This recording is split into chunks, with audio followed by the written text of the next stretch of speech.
First thing I want to start with is removing the wheel, and if you have the hubcaps that screw on with these little caps, go ahead and remove those with a 19mm socket. Okay, now you can remove the wheel, again with a 19mm socket.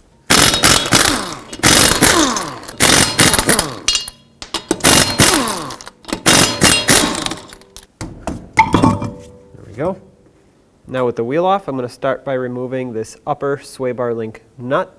And this is going to be a little tricky because there isn't really anything to grab onto. The stud is going to want to keep spinning, so I'm probably going to end up using some locking pliers back there. But the thing to note is, of course, if you're reusing this, the locking pliers might damage this boot, in which case it's going to have to be replaced. So whatever you use, just make sure you don't damage the boot if you are reusing this. Try to make these as tight as I can. That way it holds on to that stud. Okay, hopefully that did it.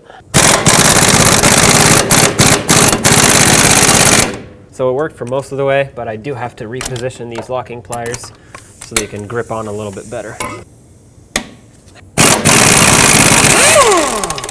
All right, there we go. Next, I want to remove these two nuts here so I can drive the bolts out, but the ABS sensor is in my way, or the connector for it. My clip is broken, but you want to just pry this out of this bracket, move it aside. That way it's not in the way of your tool. And now with an 18mm socket, I'm going to remove both of these nuts. You don't have to worry about holding the bolt on this one. It's actually pressed into the knuckle a little bit. Oh. Okay, this bracket comes off.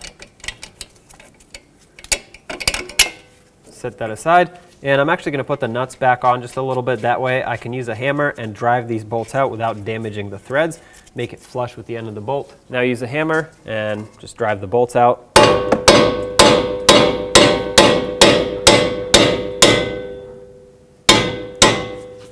Okay.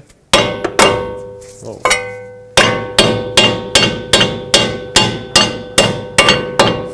Remove the nuts the rest of the way. Now the bottom bolt's ready to come out, and the top bolt is the only thing holding this knuckle onto the strut, so at this point you do want to be careful. Let's finish driving this out. Okay, I'm going to support the knuckle and remove the bolt the rest of the way. At this point the knuckle's going to want to come down and separate from the strut, which is what you want, but you do want to pay attention and make sure you don't separate your inner CV joint on the axle as the knuckle comes forward. So what I'm going to do is actually try to pry the strut inwards like that. The knuckle can stay like this. It doesn't go any lower than this, which is perfect because that means it's not pulling on the brake hose or the axle. So I'm going to leave this just like that. Now let's go up top and remove the rest of the strut.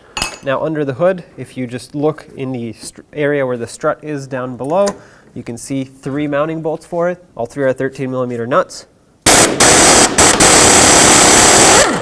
Let's remove those. And this one that I took off, I'm actually going to leave on just a few threads because I want this to be the last one that comes off.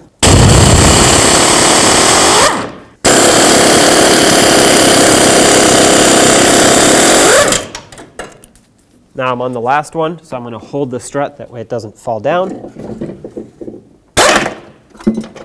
Here's your old strut assembly. Let's get the new one in. I have my 3 nuts ready to go up top. That way when I line this up and put it in, I'm starting in one of the bolts up top. Now I can let go and put on the other 3. Start on the other nuts. All right, I'm just going to bottom them all out. I'm not going to torque them yet. I'm going to torque them once the wheel is on and the weight of the vehicle is on the suspension, but I do want to bottom them out. That way it's secure. Now let's lift up on the knuckle and get it lined up with the strut here.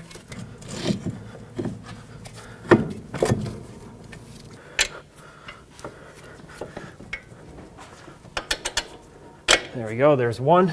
Do the second one. Perfect. If you want, you can tap them in with a hammer or just let the nut do its thing and pull it through. I like to tap them in.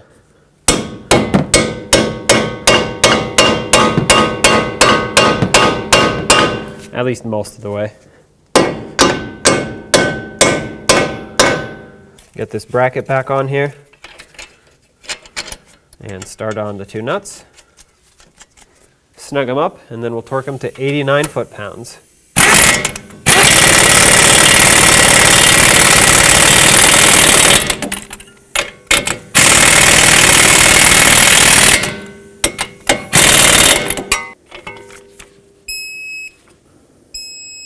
And that's 2. Put the ABS wire back in here. Mine doesn't really stay very well, but you know, yours should. Let's get the sway bar link back through, put the nut on, and let's snug that up. Now let's torque it. Torque this to 59 foot-pounds. Let's get the wheel back on. Start on all 5 of your lug nuts, bottom them out, and then torque them to 100 foot-pounds.